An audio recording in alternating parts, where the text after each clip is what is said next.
امام حسین علیہ السلام 2 سال پیدائش کے بعد اس دنیا میں تشریف لانے کے بعد نہیں بولے، اور لوگوں کو یہ خوف محسوس ہونے لگا کہ شاید حسین زبان نہیں کھولیں گے۔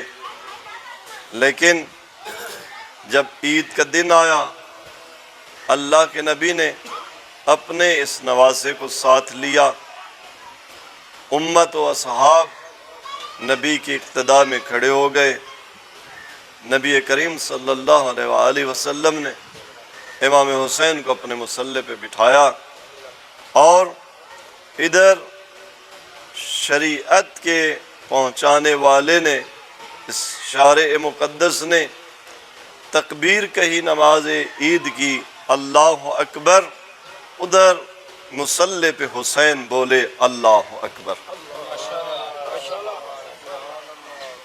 اللہ کے نبی نے حسین کی تکبیر کی آواز سن کر دوبارہ تکبیر کہی اللہ اکبر، حسین نے تکبیر کہی اللہ اکبر، یہاں تک کہ 7 بار ادھر نانا نے کہا اللہ اکبر، ادھر نواسے نے کہا اللہ اکبر۔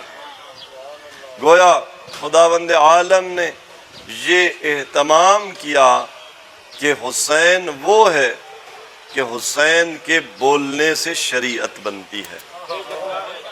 نماز میں پہلے 7 تکبیروں کا استحباب نہیں آیا تھا، یہ 7 تکبیروں کا اول نماز میں استحباب حسین کے مصلی نبی پر اللہ اکبر کہنے سے آیا۔ حسین شریعت ہے،